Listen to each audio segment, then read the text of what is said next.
आपला विषय काय? समाधान, निस्पृहतेतून. ते समाधान जर आत स्थिरावलं तर गंमत बघा आता कुठं जाते. समाधान स्थिरावलं तर आपलीच आपण देहबुद्धी मोडल्यामुळं मान अपमानाचा आपल्यावर फरक पडत नाही, खेद ग्लानी होत नाही. मान अपमानाचा परिणाम होत नाही. दिला कुणी मान त्याची सज्जनता, केला कुणी अपमान तो त्याचा स्वभाव आहे.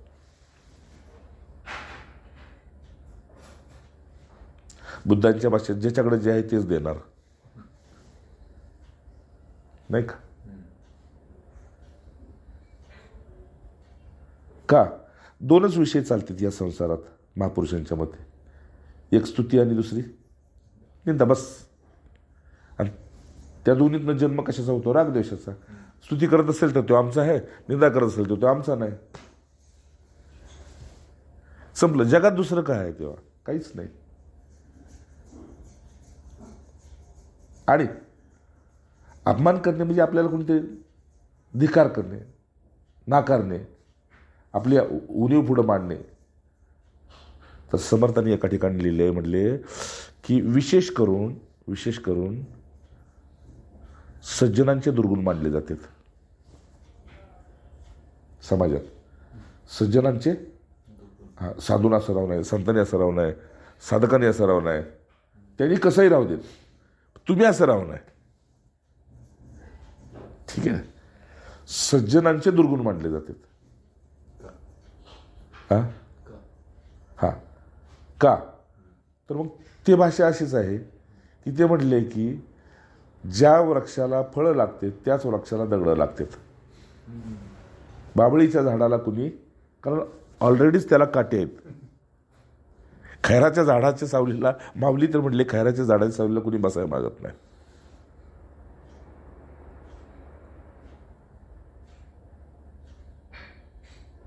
का माहिती आहे का?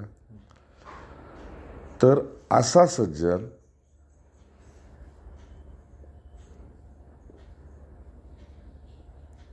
दुर्जनांच्या हातात कधी येत नाही.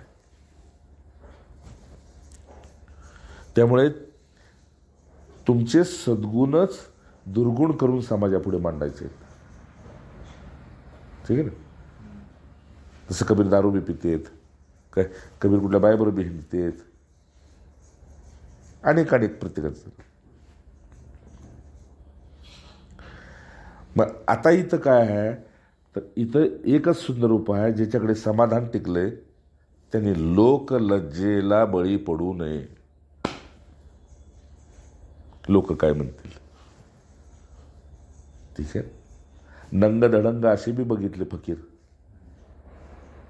आहे की नाही? महावीरांच्या सारखे.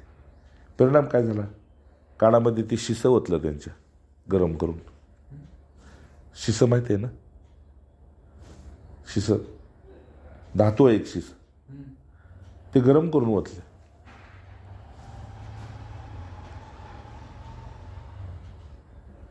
फार म्हणजे अशा केलेल्या आहेत की अवहेलना. आणि आणखी याच्यामध्ये बी आलं होतं, कल्याण मासिकामध्ये बी,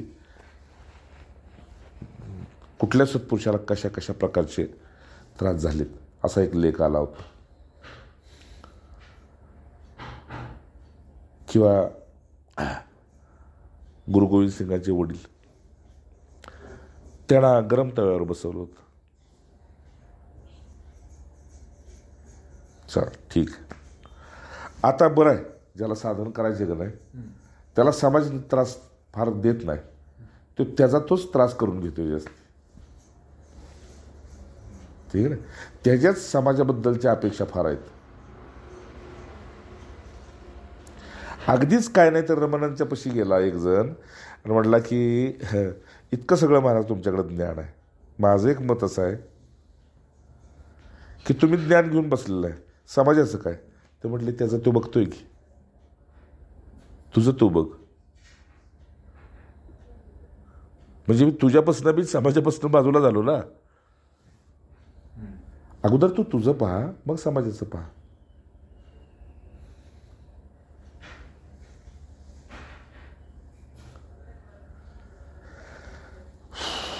का? तर समाजाचा स्वभाव आहे खिजवणे किंवा आपण मराठी भाषेत चिडवणे.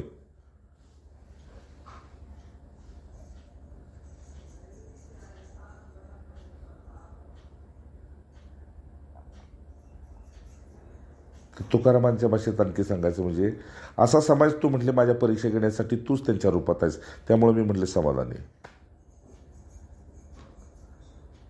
समाजाच्या रूपात तूच असा उभा आहेस.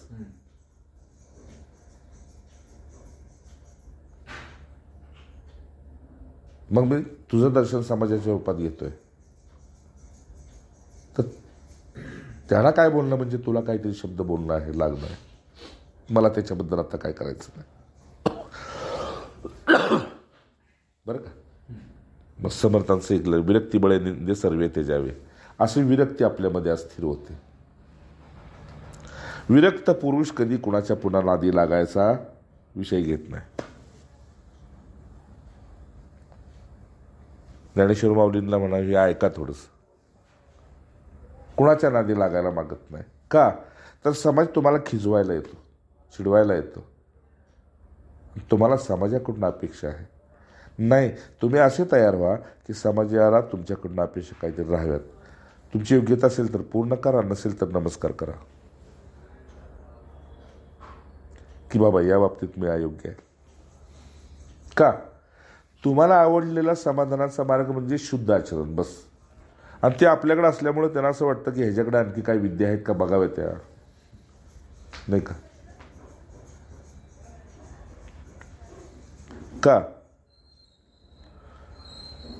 तर समाजात रागद्वेषामुळं दुर्जन खचाखच ठासून भरलेले असतात. फक्त वेळ प्रसंगी ते उभे राहतात, तेव्हा कळतं की हा कोण आहे. म्हणून विरक्त पुरुषाचं एक सुंदर लक्षण असं आहे की तो कधीही भांडण तंटा ओढवून घेत नाही आणि जरी झालं तरी त्याच्यात मध्ये पडत नाही.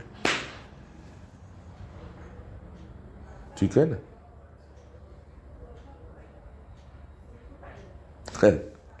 रमणांना आणखी एकाने प्रश्न केला, समजा तुम्ही ब्रह्मज्ञानी आहे, एखाद्या स्त्रीवर कुठं म्हणले अत्याचार होत असेल, मग तिथं तुम्ही तिचा प्रारब्ध म्हणून सोडणार की काय करणार. ठीक आहे ना. ते म्हटले प्रसंग आल्यावर बघू म्हटले. आता प्रश्न काय करावा यांना, त्याच्याशी तुझं काय पडलंय का. ते म्हटले बघू, प्रसंग आल्यावर बघू. काय त्याचे पाय धरायचे का पाय वाढायचे ते मी बघेन पुढं. का तर समज त्यांचंच वाक्य बरं का, त्यांच्या प्रबोधनामधलंच. नीच पुरुषाची कधी शक्यतो नीच पुरुषाचा कधी शक्यतो संबंध आपण आतमध्ये ठेवू नये. आत बाहेर तर पडणार रे, येता जाता इकडे तिकडं. आतमध्ये त्याचा नीच पुरुषाचा कधी शक्यतो संबंध ठेवू नये. का तर त्याचं नीचपण आपल्याला त्रासदायक आतमध्ये होतं, आपल्या समाधानाला कारणीभूत. ठीक आहे ना. समाधानाला एक दरार पाडण्यासाठी, एक भेग पाडण्यासाठी ते कारणीभूत होतं. आणि मग त्यामुळं आपल्यातली समता समत्व जातं. मग कुठेतरी आपण एकाला चांगलं दुसऱ्याला वाईट असं एक आपण हातधारेचा असतो. ठीक आहे ना. विषय काय, समाजात यथाशक्ती तुम्हाला स्वाभिमानापेक्षा अभिमानी माणसं जास्ती भेटतात. त्रिवार सत्य आहे. त्याला कशाचा होईल अभिमान, का होईल, कुठे होईल काही सांगता येत नाही. जाता जाता सहज तुम्हाला काय मग महाराज, अरे ती विचारण्याची बी पद्धत अशी असते की तो तुमच्यापेक्षा फार मोठा विशेष आहे.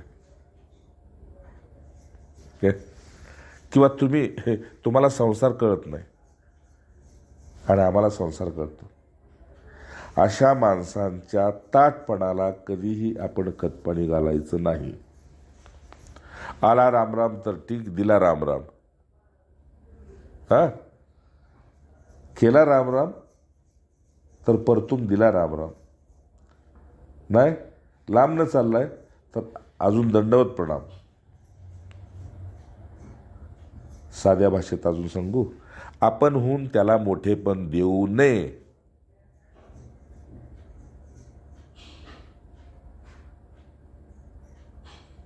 आपणहून त्याला मोठेपण देऊ नये.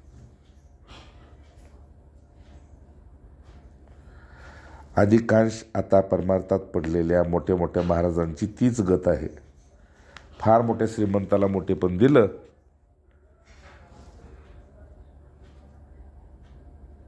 आणि महाराज त्यांच्या गळ्यातला लोढणा झाला. लोढणा माहिती आहे ना, गळ्यातला लोढणा झाला. म्हणून संसारी माणसांचा गुण साधकाला, साधूला, संतांना जर संसारी माणसं अशी आवडू लागली तर असं नक्की समजायचं की तो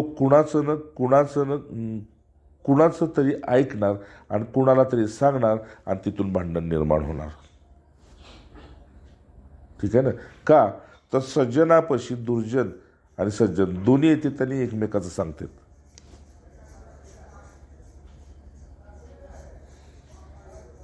ठीक आहे ना.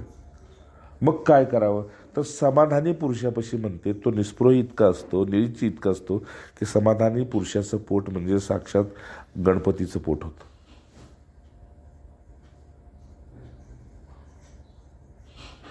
नाही का. मग अशा म्हटलं की नाही मला त्याने सांगितले पण मी त्यांना नाही सांगणार, मला काय करायचं.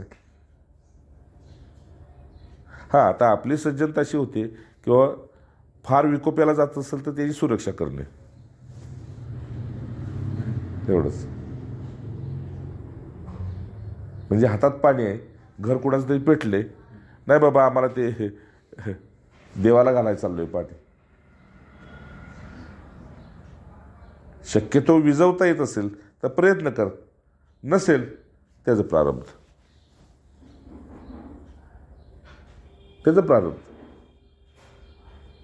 पण विजवता येत असेल तर प्रयत्न कर. काल मी तेच केले, विजवले एकाचं फार मोठं विजवलंय काल.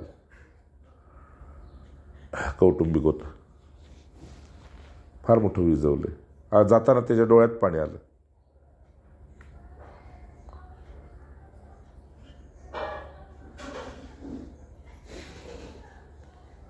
की तू तिथं हजर असणं गरजेचं होतं कारण मी तिथं आलोय आणि तुझ्या प्रेमापोटी मी एवढाच म्हटलं तुझ्या घरचं अन्न स्वीकारलंय, पुन्हा मी खाल्लं नाही. का तर साधूने यथाशक्ती साधूने ग्रस्त्याच्या घरचं अन्न खाऊ नये. यथाशक्ती जितकं टाळता येईल. म्हणून पूर्वी कदान्न कोरान्न वगैरे अशावर फलाहार ह्याच्यावर वेळ काढायचा. का माहिती आहे का, त्या अन्नात रागद्वेष फार असतो, त्या शरीरात रागद्वेष असतो तो त्याच्यात उतरतो. म्हणून यथाशक्ती टाळावं. संसाराच्या म्हणजे ज्याला फक्त संसारच प्रिय आहे, परमार्थ नाही, त्याच्या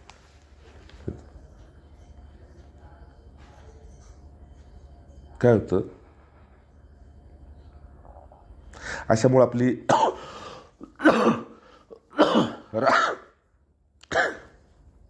निजस्थिती मोडून जाते. जी एक तयार झाली असती ना भूमिका ती मोडते. मग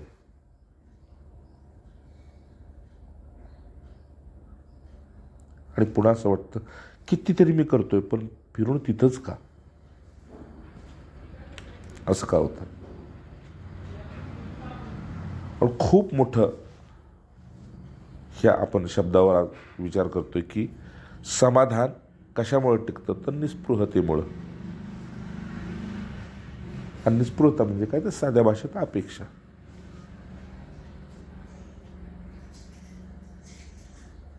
त्यालाच वेदांतानं निरपेक्ष शब्द वापरला.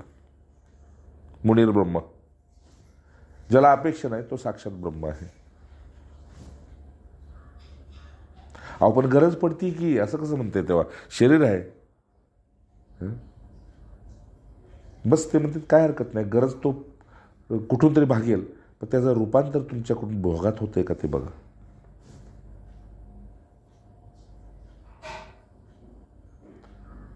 वेदांतानं सुंदर उदाहरण दिलेलं आहे.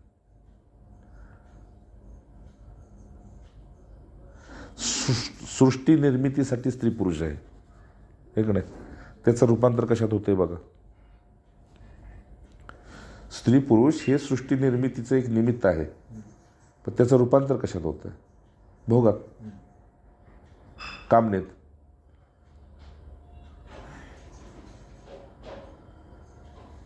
भगवंताने मी सांगितलं सगळ्यात बलवान कोण असेल तर काम आहे, त्याला मार बाबा तू. अरे पण कसं मारू प्रभू, कसं मारू? त्यासाठी उपाय सांगितला मग त्याने की तू विरक्त पुरुषाचा थोडासा संग कर, त्यामुळे तुझी निजस्थिती तुला प्राप्त होईल. निजस्थिती ज्याच्यापाशी टिकायला लागली त्याच्यापाशी समाधान उगवायला लागलं. समाधान ज्याच्यापाशी उगवलं तो निरपेक्ष असतो, अपेक्षारहित असतो, निस्पृह असतो. का? त्यांना कळतं आपण ह्या लोकीचे नाही. हे सगळ्याला माहीत असून पक्व फक्त समाधानी पुरुषापाशी झालेलं असतं. माहीत सगळ्याला आहे, ठीक आहे ना बाबू, मला समजतंय ना. पण पक्व फक्त तिथं झालेलं असतं. म्हणून माऊली म्हणले एकाच वेळी भांड्यात मूग बी पडलेले असतात, कुचर मूग बी पडलेले असतात, किडके मूग, आणि त्यात खडे बी पडलेले असतात, ठीक आहे ना. तर पक्व मूग असतात का नाही ते शिजून खाली जातात, हां, आणि कुचर मूग शिजून वर येतात. पण खालच्या मुगाबरोबर तिथं खडी बी असतात, ते तळ धरून असतात पण कधी शिजत नाहीत, ठीक आहे ना. त्याला किती शिट्ट्या द्या, किती शिजवा, खडे कधी शिजत नाहीत, मूग शिजतात. तसं त्यांना सांगायचंय निजस्थितीचा पुरुष, निजस्थितीचा निस्पृह बिलकुल खड्यासारखा असतो. काही करा, किती आग लावा, शिजत नाही तो, कधी शिजत नाही.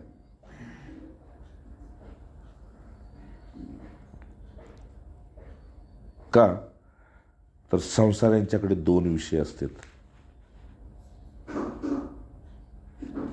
महापुरुषांचे दोन विषय असतात. मोकळ्या वेळेत मोकळ्या वेळेत रंजन करतो, रंजन म्हणजे हास्यविलास, म्हणजे टवाळकी. मला वाटतं दासबोधात एक वाक्यच आहे, टवाळा संग करू नये, बरं का. म्हणजे मोकळ्या वेळेत तो, आता महाराज काय म्हटले, तुम्ही मोकळ्याच वेळेत साधन करा, कामाच्या वेळेत करू नका. गंमत बघ महाराज, मोकळ्या वेळेतच साधन करा, नामजप करा, कामाच्या वेळेत करू नका, कामाच्या वेळेत कामच करा. म्हणून टवाळा आवडे विनोद असं म्हटलंय समर्थांनी. टवाळाला विनोद आवडतो, हास्यविलास आवडतो.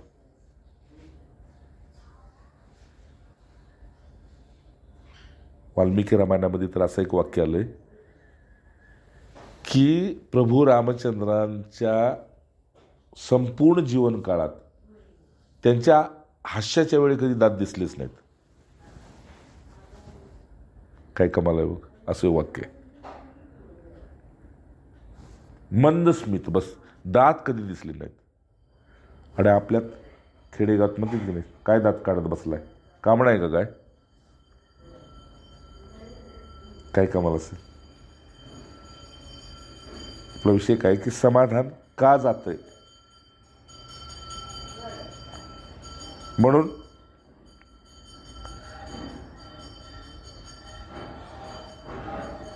ते हास्य वेगळं जे निरागस आहे, कुणावर नाही, ते हास्य वेगळं आहे.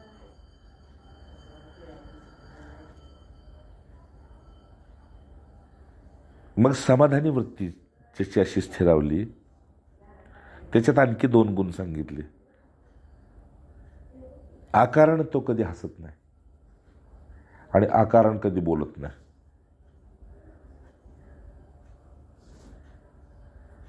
बरं का? संसाराचे 2 गुण सांगितले की नाही. एक हास्य, मोकळा वेळ असला तर विनोदासाठी जाईल. बरं का? हा दोष. आणि दुसरा एक त्याच्यात विशेष गुण असतो, मोकळा वेळ नसेल तर कामातनं वेळ काढून दुसऱ्याचे दोष मांडण्यासाठी संग करायला जाईल. कामातून वेळ काढून. पुढे का फार मोठे विचारवंतांना असं वाक्य माझ्या वाचण्यात आलं होतं की ते म्हटले की तुम्ही कधी विश्रांती करताना तुम्हाला पाहिलं नाही मी. तर ते म्हटले, मी माझ्या कामातला बदल करून घेतो, कामात बदल करून घेतो, हीच माझ्या मनातली विश्रांती आहे. ही सेवा संपली की ती सेवा, ती संपली की ती सेवा, बस ह्योच माझा विसावा.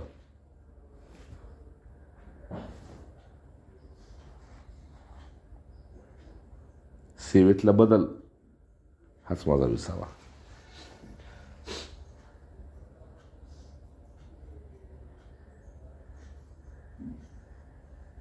का माहिती आहे का, असे जर 2 दोष असले की नाही, कामातनं वेळ काढून दुसऱ्याच्या दोषाचं लोकांना दर्शन करून द्यायचं, आणि काम नसेल तर टवाळकी करायची, म्हणजे विनोद करत बसायचं. ही लोक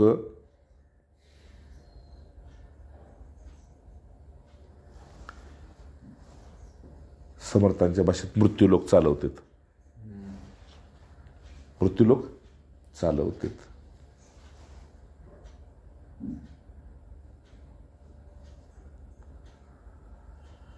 राम विशेष म्हणलं, हेच लोक मृत्यूलोक चालवतात आणि मग हेच लोक मृत्यूलोकाला मूल्य देतात.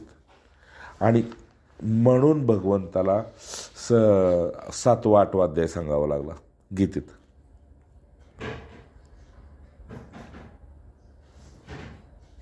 सातवा आणि 8वा अध्याय सांगावा लागला. आणि 9व्या अध्यायात त्यांना ह्यातनं बाजूला व्हायचे मार्ग सांगितले.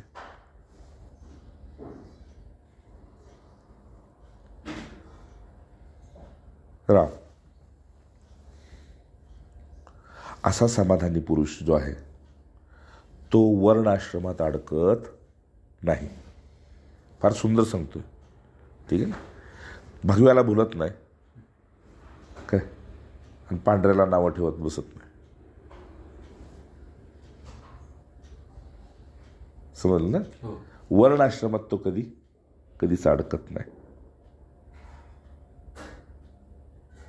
आणि उगीच समाधानी आहे म्हणून नाकासमोरून चालतो असा नियमाला कधी बांधून धरून बसत नाही.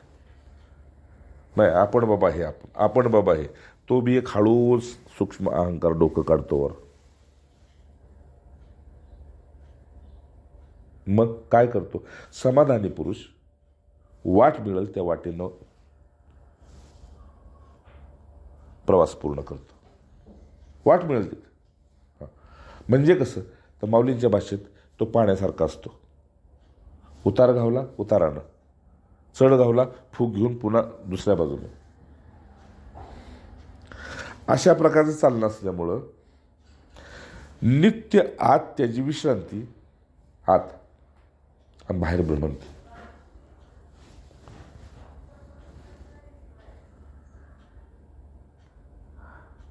आत विश्रांती, बाहेर भ्रमंती. समजतं ना मला. मग ज्याचं भ्रमंतीतलं चित्त आहे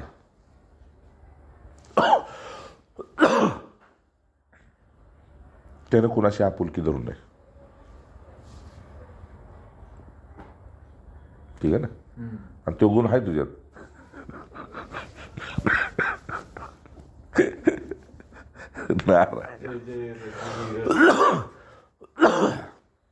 काकांच्या पाशी 10 दिवस विश्रांती झाली ना, आता आपण की नाही, चला सलगी कुठे करू नये, समर्थांच्या भाषेत. असो, ठीक, विनोद घेतला. आणि ज्यानं भ्रमंती करावी बरं का, म्हणजे आपण बी कधी देताला इकडे तिकडे, त्याने कुणी कितीही कसं दिलं तर गरजेपेक्षा अधिक घेऊ नये. म्हणजे यथाशक्ती सांगायचं तुम्हाला, साधनेच्या वाटेनं जात असताना कुणी दान धर्म करायला लागला तर ते दान टाळावं भ्रमंतीमध्ये. का टाळावं? तर ही पूर्वीच्या काळचं सांगतोय, ते आत्ता बी चालू आहे, लागू आहे. तिथे तुम्हाला लालच उत्पन्न होते आणि तुम्ही मनमौजी जीवन जगू लागता, विरक्ती निघून जाते. ठीक आहे ना. ज्या वस्तूची गरज नाही त्याचा संग्रह करून बसता. खरं की नाही? बघा आपोआप. मला जे नुसतं हे बोलतोय ना, तर मला माझं जीवन आठवता येत ना. कम्प्लेट बाबांनो 7 वर्षे एक पै खिशात नव्हती, एक पैसा. अगदी पुढं सांगायचं खिशेच फाटले होते.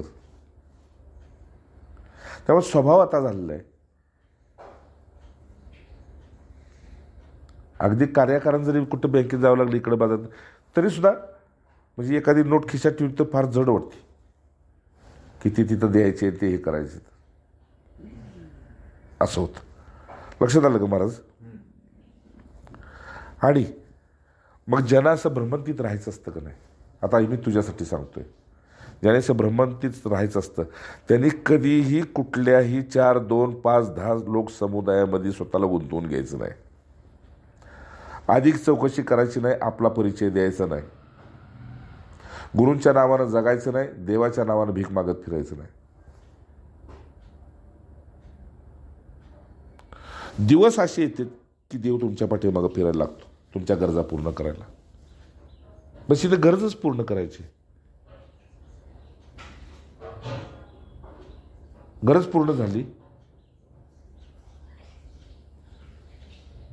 की कुठलाही नियम अंगाला लावून घ्यायचा नाही. ठीक आहे ना? हा फार सुंदर आहे. ठीक आहे ना? आता तुम्ही भ्रमंतीत आहे समजा, अरे माझी संध्या झाली नाही, चला गार पाणी असू द्या करतो, चला आमकाय जातो, कुठे इथं जाऊन करतो. नाही, भ्रमंतीमध्ये नियम कुठला आपण अंगाला आपल्या लावून घ्यायचा बिलकुल नाही.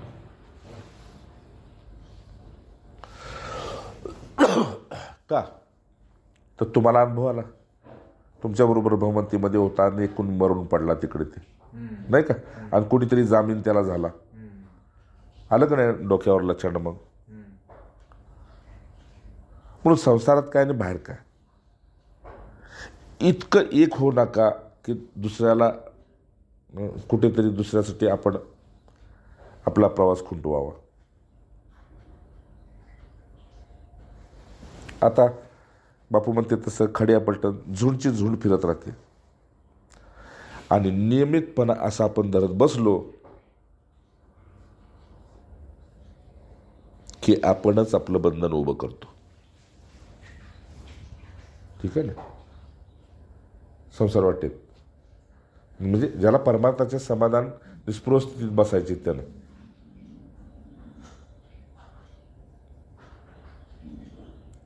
बाकी नियमितपणा सूर्यापाशी आहेच की भौतिक जगात, उगवणं मावळणं वेगळं. तसं महापुरुषांचं नित्य नैमित्तिक चालूच आहे की उपासना अमुक तमुक हे. पण तरीसुद्धा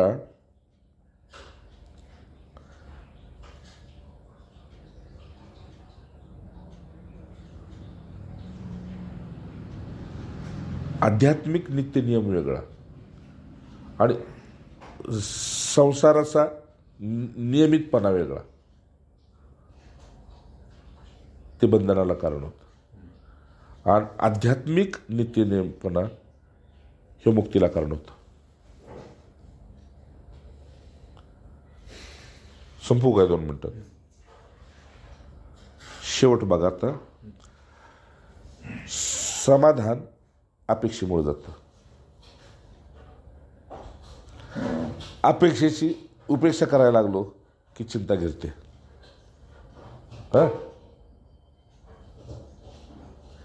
अगदी भुकेच्या वेळे भूक लागली, तहानेच्या वेळी तहान लागली हे माहीत असून सुद्धा स्वानंदानं गडावर जागा सोडली नाही. परिणाम काय झाला? 1-2 दिवस 3 दिवस तसे गेले. 4थ्या दिवशी कुणाच्या तरी हृदयात ते प्रकट झाला आणि त्यांनी पत्रावळी तिथं आणून दिलं.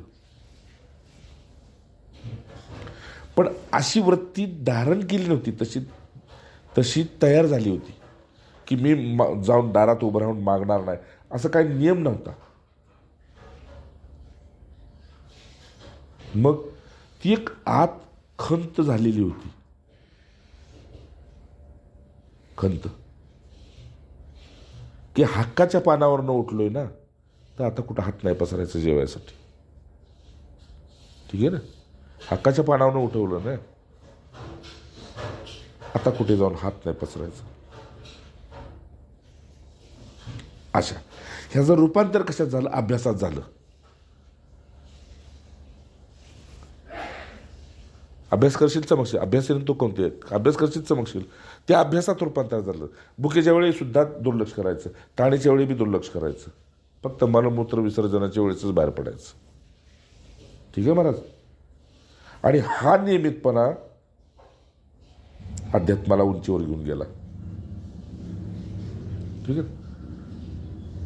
अच्छा, जेवढं दिलंय तेवढंच खायचं. त्यावेळेस काकानं पुन्हा जाऊन ते आवडले म्हणून पोट भरलं नाही, जेवढं दिलंय तेवढंच बस. परिणाम काय झाला? स्वतंत्रतेचा अनुभव आला. परतंत्र्यात गेलो नाही मी. समजते ना? अगदी मी सांगतोय तुम्हाला आणि आतनं मानसिक लक्ष माझं तिकडं आहे, गेलेल्या दिवसांच्याकडं. ते दिवस त्यावेळी दुःखाचे होते, आता किती सुखाचे आहेत हे डोळे बंद करून जाणवतोय. ठीक आहे ना. मग अशा डोळे बंद केलेल्या समाधान सुखाच्या आनंदात मी निर्गुणाबरोबर बी आहे आणि मी सगुणाबरोबर बी आहे, ही माझी मलाच अनुभव येतोय. म्हणजे त्याच्या कृपेमुळं मी त्याच्या प्रेमात बी आहे आणि तसा राहिल्यामुळं मी आता परमशांतीत बी आहे. हे दोन्हीकडे माझी तिसरी नजर जाते. ठीक आहे ना. ही स्वतंत्रता आपणच जपायची असते. ठीक आहे ना. पण ती जपत असताना अहंकाराला डोक्यावर काढू द्यायचं नाही. आणि ही स्वतंत्रता जपण्यासाठी आपण जेव्हा तसं होतो आता तसंच राहायचा प्रयत्न करायचा आहे. म्हणजे निरपेक्षच. मला समजते ना. जर तसाच राहायचा आपला स्वभाव झाला तर स्वभाव आपल्याकडून अभ्यास करून घेतो. ठीक आहे ना. आज काय आता हे आपण ठरवलं होतं का? काहीच नाही. स्वयंभू मला हे असं वाटलं होतं की तू चाललायस म्हणते, तर हे पुन्हा पुन्हा ऐक. अभ्यासाला आपला स्वभाव कारणीभूत होतो आणि स्वभाव वारंवार त्या अभ्यासाकडे जातो. आणि मग कुणाकडून संसाराला पावलोपावली अपेक्षा असते, क्षणाक्षणाला अपेक्षा असते की कुणीतरी आपल्याला कुठेतरी सहाय्य व्हावं किंवा होईल. म्हणूनच तो परोपकार करत असतो, देणं घेणं करत असतो. साधू वृत्तीतल्या साधक वृत्तीतल्या व्यक्तीने तसं आज नाही.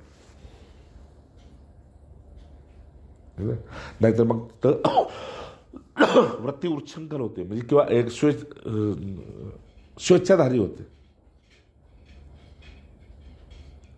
आणि मग बीड चेपली जाते आणि निर्लज्जपणा येतो शेवटी. ठीक आहे ना. शेवटी येतो तो निर्लज्जपणा. त्या निर्लज्जपणाला कारण कोण आपण डोकावून बघितलं तर आसक्ती.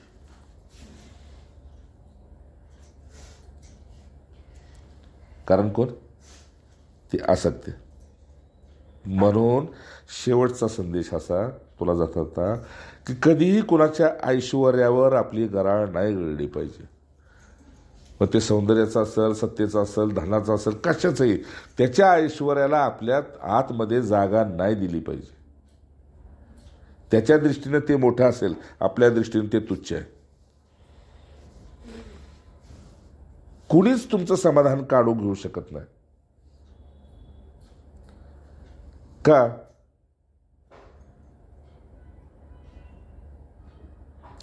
कुठंतरी भ्रमंतीमध्ये अशी एखादी उपाधी आपल्याला प्रिय वाटते, आपण आपल्याला ते उपाधीत अडकवतेत आणि मग त्या स्थळाची आसक्ती धरून आपण बसतो.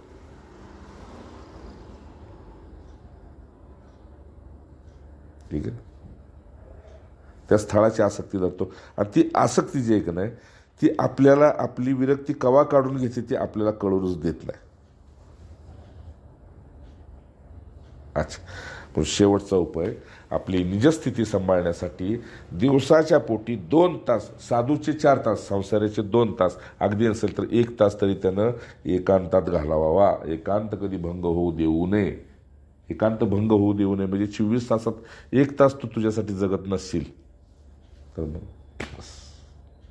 मग साधूने 4 तास, संसाराने 2 तास, नाही तर कमीत कमी 1 तास एकदम अंतर्मुख अवस्थेमध्ये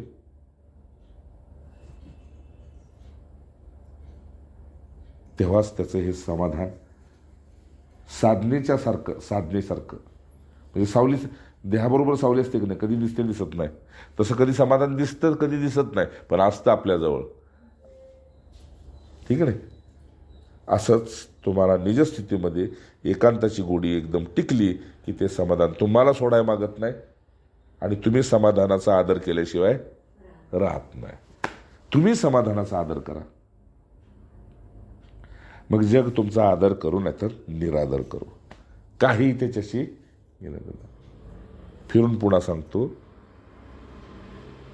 अपेक्षा आसक्तीकडे नेते आणि निरपेक्षता समाधानाकडे नेते, एकांतवासाकडे नेते. बस.